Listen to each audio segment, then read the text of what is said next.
Friends, table में रखी हुई ये मूली और प्लेट में रखे हुए गर्मा गर्म पराठों को देखकर आप समझ ही गए होंगे कि आज मैं आप सभी के साथ में शेयर करने जा रही हूँ मूली के गर्मा गर्म टेस्टी पराठे की रेसिपी। सर्दियों के मौसम में मूली के गर्मा गर्म पराठे खाने में बहुत ही टेस्टी लगते हैं। मैं आज आपके साथ में अपना तरीका शेयर करूंगी। आई होप आप सभी मेरी इस रेसिपी को एंजॉय करेंगे। तो चलिए आइए देखिए मैं कैसे बनाती हूँ मूली के गर्मा गर्म स्वादिष्ट पराठे। मूली के पराठे बनाने के लिए मैंने यहाँ पर 3 मूलियों को लिया है। ये सब मिलाकर लगभग आधा किलो के बराबर मूलियाँ हैं। इसके अलावा मैंने यहाँ पर 2 कप गेहूं के आटे को लिया है और यहाँ मैंने 1 टीस्पून खड़ा जीरा लिया है, साबुत जीरा। इसे मैंने हल्का सा भून लिया है। 1/2 इंच मैंने यहाँ पर अदरक ली है जिसे मैंने ग्रेटर से ग्रेट कर लिया है।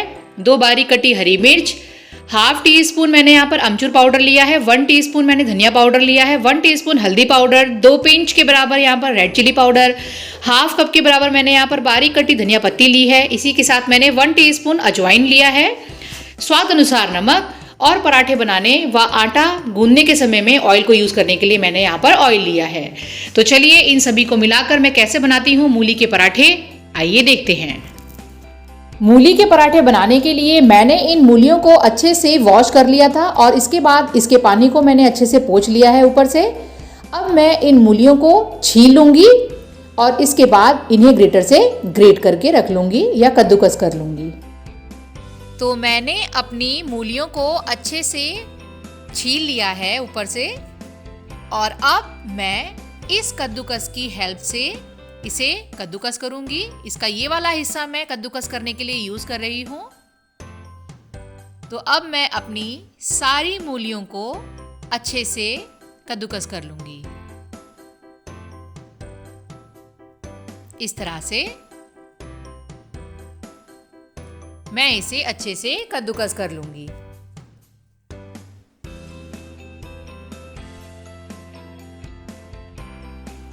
तो मैंने अपनी सारी मूलियों को अच्छे से कद्दूकस कर लिया है।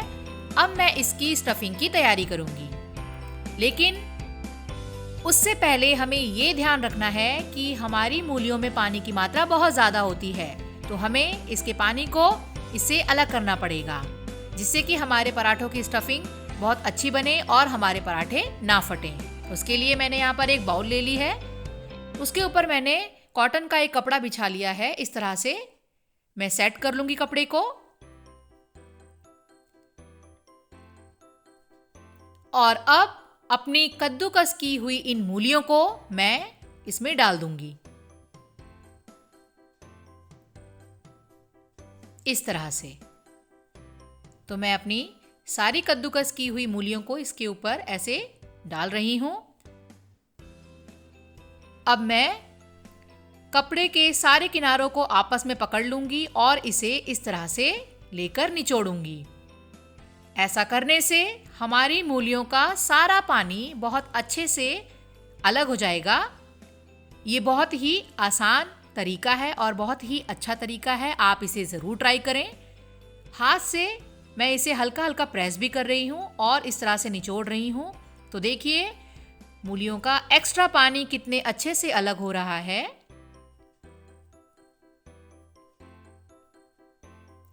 अब मैं दूसरी साइड भी इसी तरह से इसे फोल्ड कर रही हूं। तो इस तरह से मूलियों का सारा पानी या सारा जूस उससे अलग हो जाता है।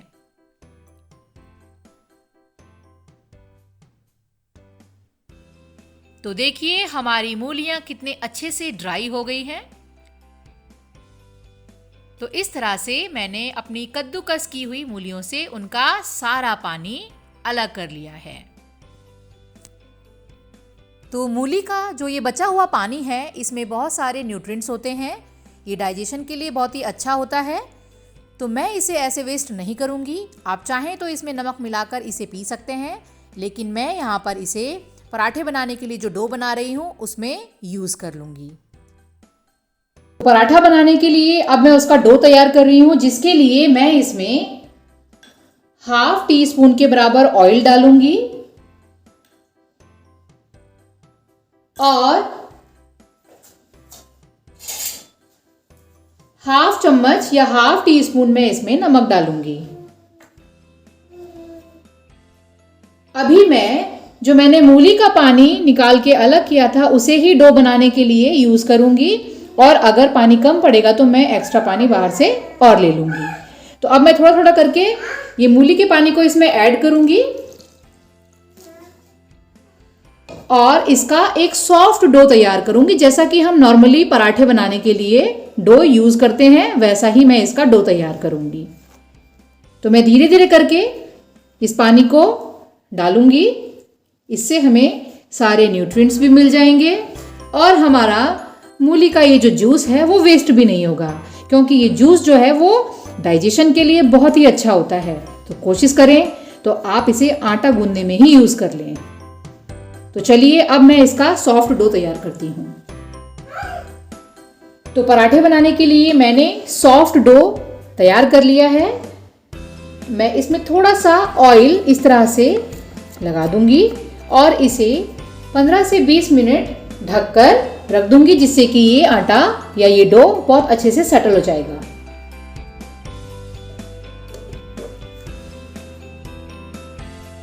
तो अब मैं यहाँ पर मूली का पराठा बनाने के लिए उसकी स्टफिंग को तैयार कर रही हूँ, जिसके लिए मैंने कद्दूकस की हुई मूलियों को ले लिया है। तो अब मैं इसमें 1 टीस्पून भुना हुआ साबुत जीरा ऐड करूंगी और इसके बाद ये ½ इंच ग्रेट किया हुआ अदरक है,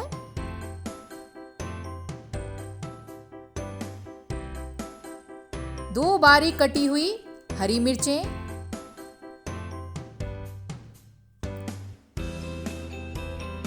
1 टीस्पून धनिया पाउडर,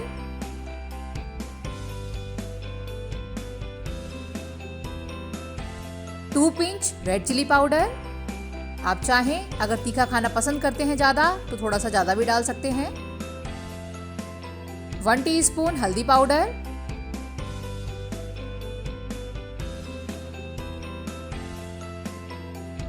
½ टीस्पून ये अमचूर पाउडर है। आप चाहें तो इसकी जगह पे चाट मसाले का भी यूज़ कर सकते हैं। ये 1 टीस्पून अजवाइन है, इसे मैं हाथ से मसल कर डालूंगी इस तरह से।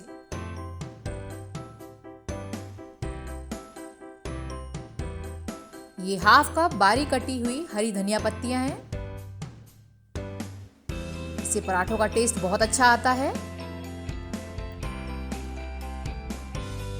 और इसके अलावा मैंने यहाँ पर लिया हुआ है सॉफ्ट मूलियों के पत्तों को बारीक काट लिया है, उसे भी मैं इसमें मिला दूंगी।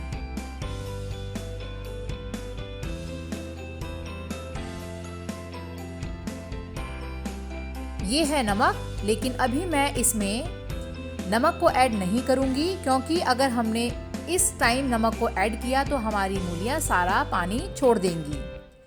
तो हमें अभी नमक को ऐड नहीं करना है। इस स्टफिंग को अच्छे से ऐसे ही मिला लेना है। जब हम स्टफिंग को पराठों में भरेंगे उसी टाइम पर हमें नमक को मिलाना है, जिससे कि हमारी मूलियाँ फिर से दोबारा पानी को ना छोड़ें। तो अब मैं सारी स्टफिंग को अच्छे से मिला के तैयार कर रही हूँ। इसमें इस तरह से सारे मसाले अच्छे से मिल जाएंगे।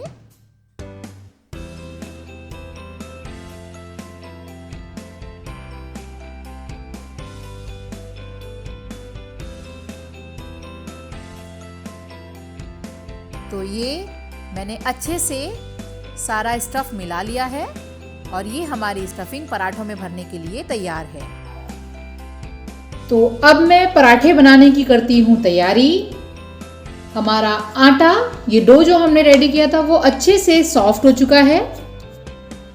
तो इनकी लोई बनाने से या लोई की बॉल बनाने से पहले मैं अपने इस स्टफ में अब मिलाऊंगी नमक। मैंने उस टाइम नमक नहीं मिलाया था। अगर मैं उस टाइम नमक मिला देती, पहले नमक मिला देती, तो हमारा जो ये स्टफ है वो गीला हो जाता, क्योंकि मूली पानी को छोड़ती है। तो मैं इसमें अब स्वाद अनुसार थोड़ा सा नमक ऐड करूंगी। तो नमक हमने आटे में भी मिला रखा है, डो में भी मिला रखा है, तो ध्यान रहे आपको नमक अपने स्वाद के अनुसार डालना है। तो मैं इसे अच्छे से मिला लूंगी। तो नमक को मैंने स्टफ में अच्छे से मिक्स कर लिया है और अब हम पराठे बनाने की तैयारी करते हैं।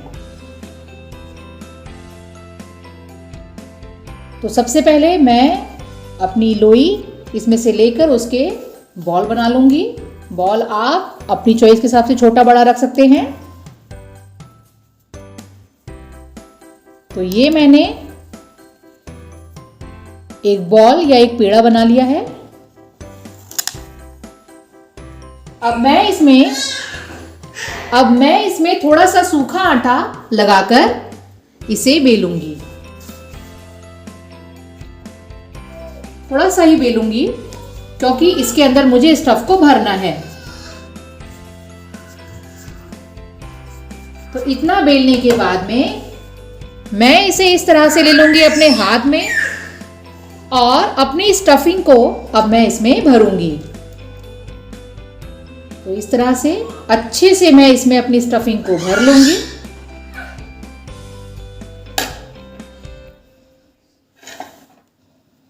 और इस तरह से इसको ऐसे प्रेस करने के बाद में मैं ये हिस्से को इस तरह से पकड़ के ऐसे घुमाऊंगी और बाद में इसे ऊपर में ऐसे मिला के प्रेस कर दूंगी। देखिए इस तरह से। और अब मैं फिर से इसमें सूखे आटे को लगाऊंगी।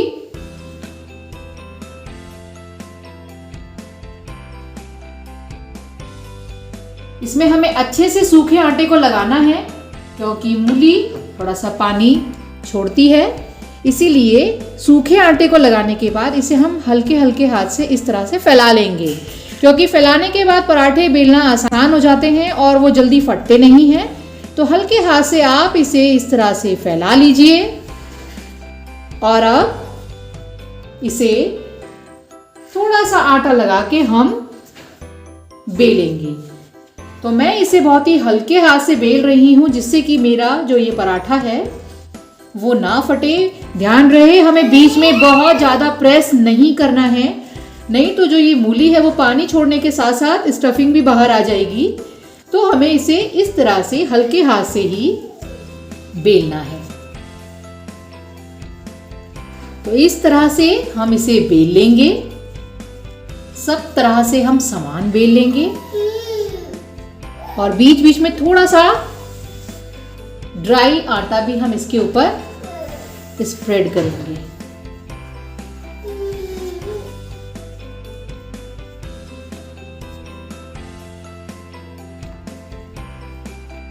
तो देखिए इतना बड़ा पराठा सफिशिएंट है। तो मैंने इसे इस तरह से बेल लिया है और हमारी जो स्टफिंग है वो कहीं से बाहर भी नहीं निकली है और हमारा पराठा बहुत अच्छे से मैंने बेल लिया है। अब मैं तवे को गरम करूंगी गैस पर और अपने इस पराठे को तवे पर डालूंगी। तो तवा मैंने गैस पर गरम कर लिया है और इसमें मैं बिना घी या बिना ऑयल को लगाए ही डायरेक्ट अपने पराठे को डालूंगी इस तरह से। ध्यान रहे हमें तवे की तली में पहले घी नहीं लगाना है या पहले से ऑयल नहीं लगाना है। इस तरह से आप ड्राई ही अपने पराठे को इसमें डाल दीजिएगा और इसके इस निचली सतह को सिकने दीजिए। गैस की फ्लेम मैंने मीडियम की हुई है। जब ये निचली सतह से सिक जाएगा तब मैं इसे पलटूंगी और इसकी दूसरी सतह को भी सेकूंगी और जब दोनों सतहें अच्छी तरह से सिक जाएंगी तभी मैं इसमें ऑयल को लगाऊंगी। इस तरह से अगर हम पराठे को सेकेंगे तो हमारे ये जो मूली के पराठे हैं वो बहुत अच्छे से सिकेंगे भी और हमारी जो ये स्टफिंग है वो फटेगी भी नहीं। तो देखिए हमारे पराठे दोनों साइड से अच्छे से सिक गए हैं। अब मैं इस स्टेज पर इसमें ऑयल को लगाऊंगी। इस तरह से दोनों सतह सिकने के बाद अच्छे से फिर ऑयल लगाने पर हमारे जो पराठे हैं वो बहुत ही कुरकुरारे बनते हैं और बहुत ही टेस्टी लगते हैं। तो इस तरह से मैं इसमें ऑयल को स्प्रेड कर रही हूँ और अब मैं इन्हें हल्का हल्का प्रेस करते हुए सेकूंगी। तो हल्का हल्का इस तरह से दबा दबा के सेकने से हमारे पराठे अंदर से अच्छे से सिक जाते हैं और कच्चे नहीं रहते हैं। ये देखिए कितना अच्छा कलर आ रहा है हमारे पराठों में। तो इस तरह से मैं अपने पराठों को सेक लूँगी।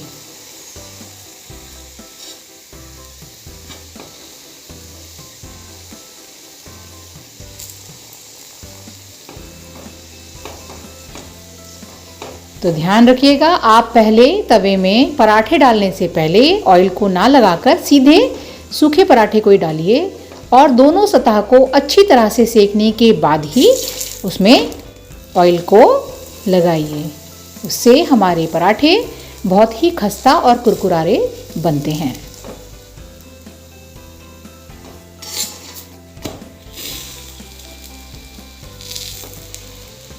तो ये देखिए हमारा जो ये मूली का पराठा है दोनों सतह से अच्छे से सिक चुका है।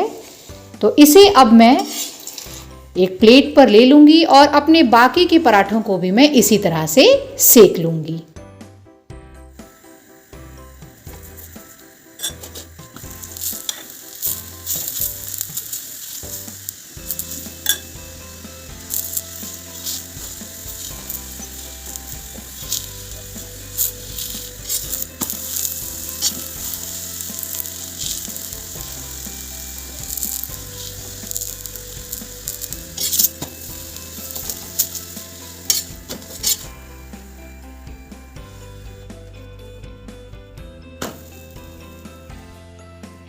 तो देखिए फ्रेंड्स, ये रेडी हो गए हैं मेरे मूली के गर्मा गर्म पराठे।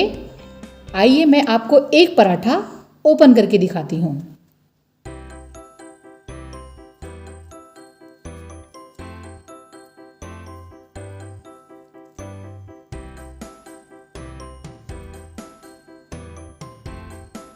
तो देखिए कितनी अच्छी स्टफिंग है इसके अंदर, बिल्कुल भर के स्टफिंग की हुई है मैंने।